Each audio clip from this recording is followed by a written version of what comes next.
Hello guys, and welcome back to the Camera 64 podcast, and I am your host, and as always we're coming to you from sunny San Antonio, Texas, from here in my garage. And today guys, I am super excited about the new lens from Canon. Not really. I thought it would be cool, right? Because every video right now on YouTube is about Canon 45, the 45 1.2. Guys, let me tell you, from experience, 1.2 is way overrated. There are very few situations where you would actually want to use a 1.2 at 1.2. Now, I know that there's a lot of photographers out there. I'm not going to name any names, right? But they want to push this 1.2 as best of the best.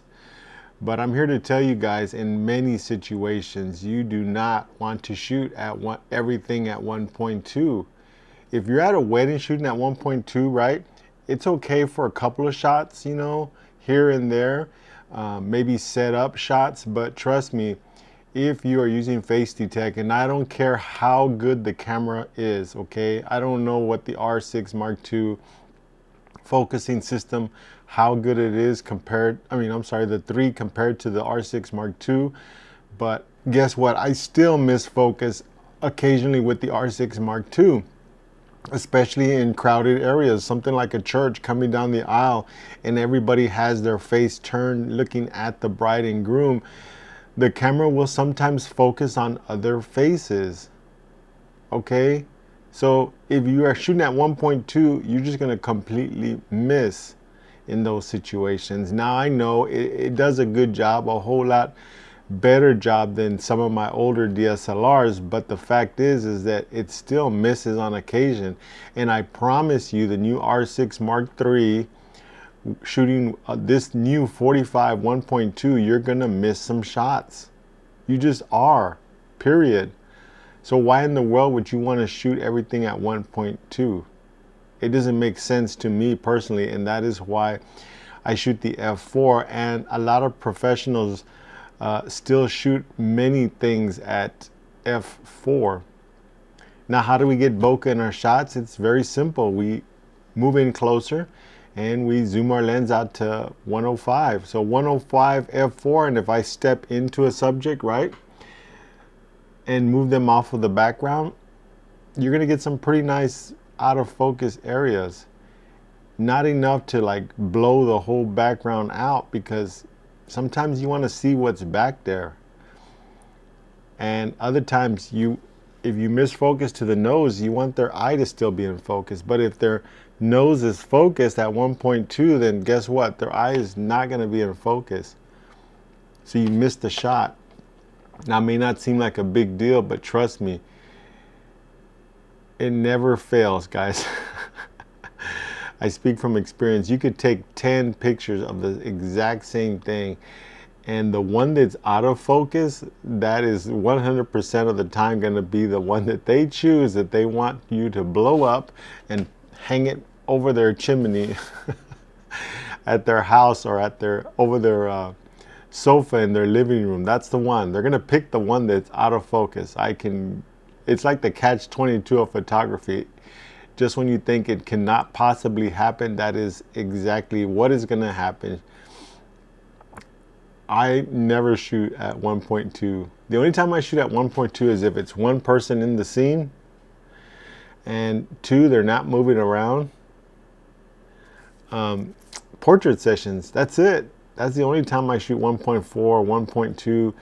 Outside of that, any kind of weddings, quinceañeras, even if I'm photographing the dress, I'm going to give you the perfect example. This actually really happened. So when I first got the Samyang RF 85 1.4, guys, it's a fantastic lens if you can get your hands on one. Now, it's a little bit on the warm side, absolutely, but the photos are absolutely so crispy off of that lens. It is amazing.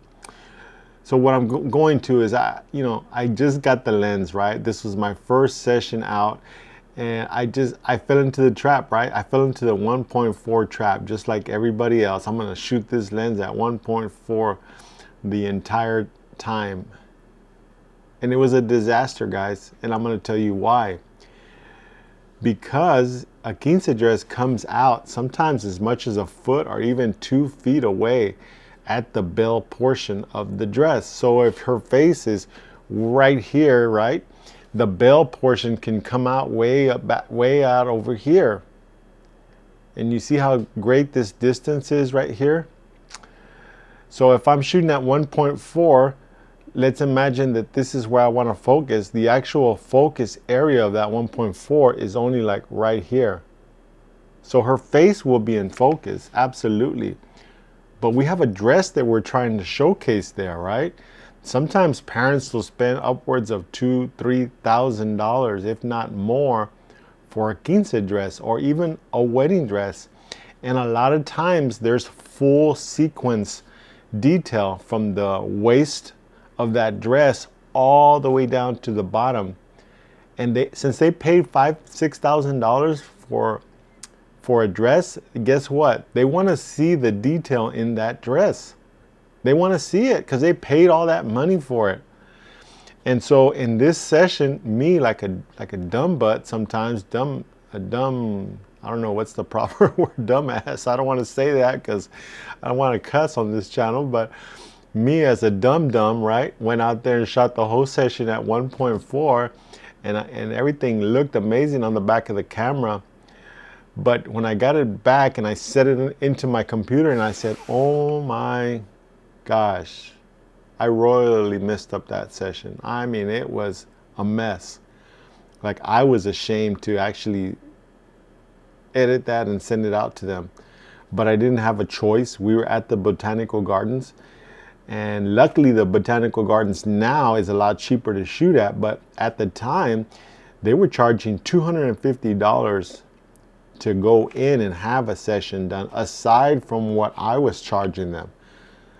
So you can imagine my personal embarrassment to know that I really messed that up.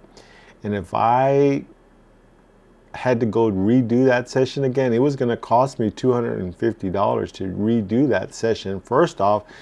And not only that, but then I had to have the little girl have her hair completely redone and makeup done, which probably would have came out of my pocket if I couldn't have convinced them what was going on. So I ended up going through the pictures. I edited them, and I set up a gallery for them, sent it over to them. And just like I suspected, guys, the mom was a little upset. She says, my pictures are out of focus. That was her exact line. My daughter's pictures are out of focus. All of them. You can imagine how I felt about that. Now, the little girl's face was perfectly in focus, but at 1.4, like I said, the focus area is about like that. It's about like that at 85. Very slim, very thin, almost just slightly larger than a pane of glass.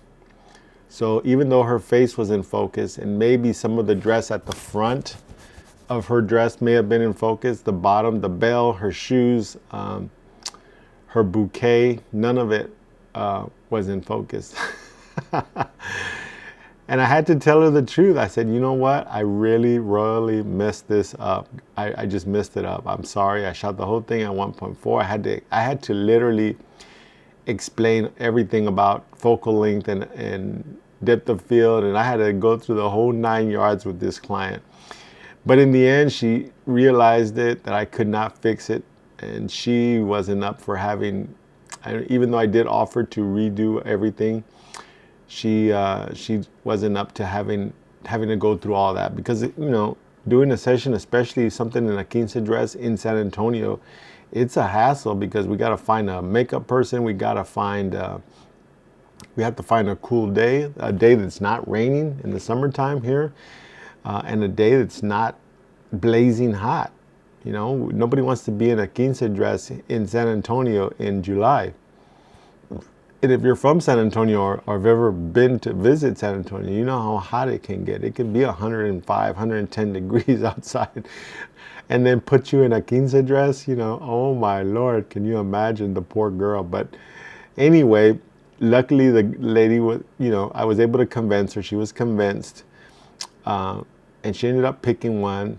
And yes, I did have to put a picture up in the hall with the dress out of focus, and everybody, and I mean literally all the people that I saw that stepped up to that picture commented, I think the photographer doesn't know what he's doing because the picture's out of focus. If I wasn't standing next to the picture taking pictures of, you know, the entrance table and all that stuff, I would have never believed it. But I was standing right there and overhearing what they were saying. It was quite embarrassing, to say the least. I will never ever do that again. I'd never shoot that lens now. 24, that's one of the reasons why you've heard me mention the 24 to 105 as being my favorite lens, as well as a whole lot of other photographers, because it just limits you. It limits you to f4, and because it's f4, I don't have to think about, should I shoot in 2.8? Should I shoot at f2? Because I don't have those options.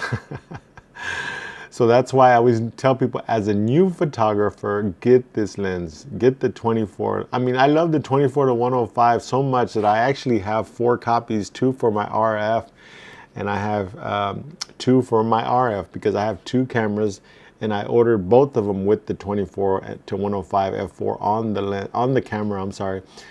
To make sure that I had a copy for both. So that's my opinion. I'm not at all excited about the 45 1.2. And if you're absolutely new to photography, now it is a fantastic lens. I'm not going to sit here and tell you that it's not, because everything that I've seen online so far from all the greats, YouTubers out there, the actual picture quality seems to be amazing. The video looks really good on this camera, and it also has focus breathing for the cameras that support that, like the R6 II and the new R6 III. I'm assuming it's going to have that same feature, but there is a lot of focus breathing in that lens. But I think that the 1.2 often will be misused by new photographers. It just will be. They'll shoot everything out 1.2 and say this is amazing, and it can be for a lot of situations, but then again, there's a lot of situations where it's not amazing and it can actually hamper your ability to get pictures in focus, especially at events in low light. So you want to use it sparingly in those kinds of situations. But that's my thought about the lens. You know, I'm not ragging it out at all. I genuinely think that it would be an excellent combo, the R6 Mark III with the 45 1.2, for somebody that's new, or even somebody like myself, because I wouldn't know exactly where to use it, how to use that lens. It would make a whole lot of sense for me. But if you're picking up that lens, don't be afraid to shoot it at f4 or 5.6 for a lot of reasons. And that's my wife coming into the garage here. So if you have made the decision to pick up this combo, I think it'll be amazing. The R6 Mark III with a 45 1.2 would be a great combo. But just keep in mind that shooting everything at 1.2 is not always a good idea. That's all I'm saying, right? Pick it up, guys. If you can afford it, I'd say go for it.